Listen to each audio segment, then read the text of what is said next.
What is up, loud and proud crowd? Video went up really late last night, so if you didn't check yesterday's video, definitely go watch it so you can get caught up. I'm not really sure if I'm going to be doing much work on this. Actually, somebody made a comment the other day. They're like, dude, you know what you should do if it's going to be a while before you do paint is just plasti dip the red 12 valve, which is actually kind of a funny idea. Like, I would actually consider doing that just for laughs, you know what I mean? Because it's not like it'd be staying there, but it'd you know, have one solid color at least. Here's the chassis saver on the drive shaft from yesterday.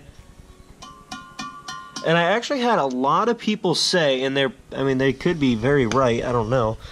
They said that it's not a good thing to put chassis saver on a drive shaft. I guess the reasons are, basically, they say that just that little bit of added weight. I don't really understand like all the the reasons as to why one thin coat of chassis saver would be a bad thing, but I guess I could see it when if something's super fine-tuned to where it could be an issue. I don't know if it's a big deal. Let me know down in the comments if you think it's a big deal to have chassis saver on there after sanding off about maybe 8 ounces worth of rust. I sanded off the 2 drive shafts combined and then adding, real thin, probably 2 ounces worth of chassis saver, if that's something I should be concerned about or if it's fine. But anyways, I wanted to really quick call back the shop that I dropped my truck off at. Yes, I dropped my white 96 12 valve. Those of you who don't know, I have white 1996 12 valve for extended cab, long bed. It's the truck I've been building the past couple months, and I kind of really slowed down on it in the past month because I've been trying to save back a ton of money for paint, body work, transmission work, and stuff like that. And so people have been kind of getting on me like, why aren't you spending more money on your truck? You got to keep building it. And what they don't understand is I'm trying to save back a ton of money, so I don't need to explain all that to you guys, but that's kind of what I've been doing. In the meantime, I came across something on my truck because I was going to do some frame, sanding and paint and stuff like that. So I just thought, what? There's been a lot of, bed liner on this. I'm just going to take my, take this little screwdriver and just kind of peel away at some of this bed liner, just kind of see what the frame really looks like up front here, because there's like the whole frame, there's like super thin coat of bed liner, like nothing to worry about, and a lot of the frame doesn't have anything on it at all. And then there's this one spot, there was like tons of it on the front on both sides, and so I'm trying to figure out why is there so much bed liner up here. So I just started peeling it away, just trying to get an idea. On the driver's side it's totally fine, there's no cracks or rust holes or anything, but on the passenger side there was a big old hefty hole in that frame. And luckily there's frame all the way around in that section of the truck and not just one-sided frame, otherwise it probably wouldn't be holding up right now. Basically that's why I have it taken to the shop and getting fixed and all that jazz. So they gave me a quote yesterday for $1,200 to get that fixed. You should expect it's welding and fabricating and taking apart and all that stuff and reassembling the truck. I mean, you're looking at $1,000 to $1,200 for me to do that. And I was talking to my dad last night and I was just like, we can try to talk about it, like what you think I should do. And he's like, honestly, you just got to do it. You know what I mean? Like, if you want to sell the truck and have a good peace of mind about it, like, you just got to fix it. There's nothing you can do. And I'm like, yeah, I know I got to fix it. Are there any other options? Not really any other options. Even a friend of ours said he could do it. The only difference is he said he would charge basically $1,000 too, but he would be doing it on the side because he's got another full-time job, so he's not working in a shop all day, and he's not a mechanic, so he doesn't take apart these trucks every day and put them back together and stuff like that. So he could have a lot more hours wrapped up in it, and it might save me $200, maybe. Who knows what the price would be after he gets it all said and done. But it's just, it would be wrong of me, I feel like, to give it to him to make it his problem to fix when it's not something he does every day. You know what I'm saying? So I'd rather put it in the hands of somebody else for $200 extra to have a shop do it that has all the tools, all the manpower and everything accessible day in and day out, just to get it done right away. So we're probably gonna have to call the shop here. Yeah, I couldn't even sell the truck as is. I've had a few guys say, hey, I'll buy the truck off you, the way it sits, but you can't tell who's serious and who's not. And basically I'll have a buddy fix it or whatever. And so I'm just like, I just don't want to mess with that. I'm probably just going to get it fixed, get the frame sanded, chassis saver it. I got a new cross member in from a fan, so thank you so much, dude. I think his name is Travis. I think your name is Travis. Basically, he's sending me a new cross member for the part that goes over the fuel tank there, and I'll show you that right now so you guys can get an idea of what it is. This part right here for my truck, because my truck's got a rusted hole right there, so he's sending me a new one of those. Thank you so much, man. You have no idea how much that means to me, how appreciative I am of that. But other than that, I'm going to get that replaced, get the frame fixed, and basically then I'm going to sand it, chassis saver it, and then put it on the market and try to sell the thing. And I've gotten a lot of guys asking, and I answered this so many times that I'm just going to answer it again. Why sell the truck if you're going to go through the hassle of getting it fixed and having to, you know, take all that money out of your pocket? Reason being is, A, I dump a lot of money into my trucks. I'm not a typical guy who just kind of on the weekend, you know, who'll do some real small stuff here and there, and maybe he puts $2,000 into a truck at the end of the year. In small little odds and ends. Like, that's not what I do. Since YouTube is what I'm doing full time, and I'm trying to expand into some other areas, and I'll try to fill you guys in later on down the road what I mean by that. But basically, it has to do with the trucks, but it's a different kind of business than just YouTube. I want to, you know, get the thing fixed, and because I'm plowing so much money into this truck, it's different if, you know, you didn't plow a ton of money into the truck. If I wasn't spending as much as I was intending on, like, I've been saving back money to get paint and bodywork, all the different stuff. I already explained that. If I wasn't gonna do all that and I was just gonna drive the truck the way it's sat as just like a work truck or whatever, just a daily driver, and just only have to put money into it when something breaks or something goes wrong, or just fuel, you know what I mean? That'd be one thing. I would just fix the thing, keep it, drive it as is, not worried about it, you know what I'm saying? But since I'm spending so many thousands of dollars into the thing, just the fact that that rust was there, I just would rather get it fixed, get it out of my hands, basically just start over with a truck with a really clean frame that I'm not going to worry about. Because like that frame rust on that truck, when it's fixed, it's not a big deal if you're just driving it daily or just doing normal farm work and stuff like that. But if you're going to be plowing money into it like I am, I'd rather have a better peace of mind about it. And so it's not that, you know, it's not that the truck's trash, it's going to fall apart on you. It's not, I don't know why, like just now, since I saw that, I just want to get it fixed and get it sold and buy something clean, because I'm just putting so much money into it. I mean, every truck, it seems like up north, is going to have some rust like that on it, but it's just for me, like, since I am putting so much money into it, I'd rather buy something cleaner. That's just my whole deal.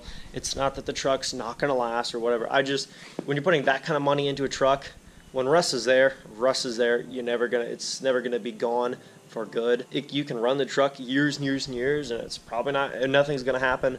But when you're putting that kind of money into it, I'd rather have a good peace of mind about a clean frame on a truck. Just another aspect of it that I would preferably have on the vehicle if I'm going to be spending that kind of money on it. So we're going to call the frame place and just basically tell them, got to get it fixed, try to kind of figure out what they're actually going to charge me in terms of, you know, is that just a quote? Is that going to be the actual cost? Like, you don't know, but I want to try to get a little more intel on that and see what happens. Hey, this is Malachi. You had called me back about a quote for the white 1996 Dodge there yesterday. Yeah. You had quoted me $1,200 to get just the frame fixed. Correct. Now, when that gets fixed, I mean, you don't know for sure, I guess, until you tear into it, but how is that quote going to be pretty spot on, do you think? It's usually pretty close, barring anything we obviously don't know, but Yeah. that is, I think it's pretty darn close. Well, I'm probably going to have that fixed then. Okay. The thing is, with that truck, I've been towing with it all summer, and I've been working it and driving, you know what I mean, on long trips, and that's Right. before I knew that was there, because it was all covered up and hidden. Like, that truck's had a lot of work it's been through, and it's still not, you know, it still hasn't been a big issue. So I'm thinking, like, once you guys get it fixed, it's just going to help it, you know, more. It's not really going to be any worse, I wouldn't imagine. Okay, we'll get them on it. Okay, so do you have any idea, like, what kind of time frame it might be, or week, or? Let me check with them here. Can you hang on a second? Yep. They're saying late this week if everything goes perfect, or early next week if it gives us a little trouble. Okay. Yep, well, appreciate it. No problem at all. We'll give you a call once all finished up. Yep, thank you. Thank you. Yep, bye. Well, it is happening, and I guess, you know, this kind of stuff sucks a little bit, but when you're in this kind of situation, all you can do is kind of look at the upsides, and as stressful as it might be, or as down as it might be, I mean, there's grown men out there who have families and they're working jobs, you know, day in and day out. $1,200 is a chunk of change, you know what I'm saying? To have to just drop out of nowhere, just like, oh great, there's $1,200. You know what I'm saying? Like, that's a chunk of change to anybody. All I can say is, A, I'm thankful that truck didn't, you know, nothing collapsed on me and I was driving down the road and I didn't end up dead or something. You know, that's my second point. I'm just thankful that, you know, I'm able to do what I'm doing. I'm thankful for every single one of you guys. There's even guys who come in every single day. They have me on notifications just to leave a dislike and a hateful comment. Even you guys are helping me out. Believe it or not, you're just helping with engagement on my channel. So even you guys, appreciate every single one of you guys making this something that I'm even able to afford to do. Like, even, I guess you can just look at it, I'm thankful I'm even able to afford to fix my truck. You know, I mean, there's people out there who aren't able to do something like that, and they just kind of gotta wing it and just hope for the best, hope something lasts. But there's things to be thankful for even in a bad situation. So I just want to look at it in that perspective. And another, there's another point. I learned something. You can't take everybody's word and make it true. Even like the 2,000 horsepower dually a few days back. The guy said it's 2,000 horsepower because that's what he said. He said he's known the guy who traded in for a long time. He said he's known the guy. He's worked on trucks like crazy. He said that's what he told him. And so he's like, I'm just taking his word for it. He said top end, bottom end, crankshafts. I mean, everything was built in that truck. I'm just taking his word for it. You know what I mean? But you never know. Maybe he was lying. But I mean, you don't know. Same like the truck I went and looked at and I bought that truck. The guy said, I asked him several times, is there anything on this truck? Because, when you're a 17-year-old kid dropping, almost 10 grand cash, your money, your hard-earned money, you're like, and at the time, that was a way bigger deal for me. Like, 10 grand was like a huge, huge deal. I was like, is there anything wrong in the truck, dude? Like, I've never bought a diesel. I've never bought an old Dodge. Like, just a truck this old in general. Like, is there anything wrong with the truck?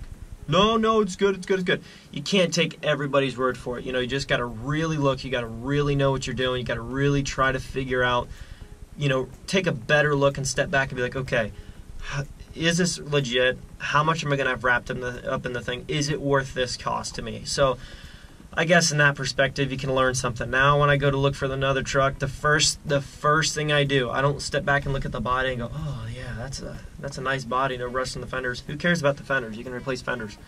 Take a look at the engine. Take a look at, for blow-by. Take a look for, cracks in the frame. Like now I know where some weak points are in those frames to get checked. Take a look at the cracks in the frame. Take a look for, suspension components and stuff that could go through your hood, you know what I'm saying? Stuff like that. So, all in all, I've learned a lot. It's been an expensive trial and error, but I guess I'm thankful I'm learning it now and not, if something really bad would have happened or could have happened. So, lots of good things to look at, even in a bad situation. Lots of things to look towards as, lessons learned and positives. Kind of sucks, but this is probably going to wrap up the video for today. But I hope you guys can take something from this, and I know this isn't a build thing. I've got to get out. Take it as things to be thankful for, even in a bad situation. So, for example, my truck sucks that it's got to get fixed, but at least nothing happened to me, or the next guy that I could have sold it to if I never would have found that rust. And I'm able to fix it. Lessons learned, you know what I'm saying? Just lots of stuff to be thankful for. I'm going to stop rambling on, stop repeating myself because I know how you guys kind of hate that. So anyways, guys, thank you so much for watching. Thank you so much for watching my content and making a dream come true for me day by day. It's just, there's just so many things going on right now in my life that I'm just so thankful for, and you guys are a huge part of that. So thank you guys so much. Really appreciate every single one of you guys, and I really do mean that. Please leave a like on the video, leave your comments below, subscribe if you are new, and I will catch you guys tomorrow. Peace. Doing what I love, going day to day, but I know it takes time and I'm patiently waiting. Sometimes I contemplate, cause one day you feel so close and the next is out of sight. But I know I gotta hold on tight to go back to just going out every night. Like if I'm about to let it go now, I can live alright, live a normal life, do a 9 to 5. But I know I'm more than that. I gained this skill, wasn't born with that. At the end of the life, it's a memory.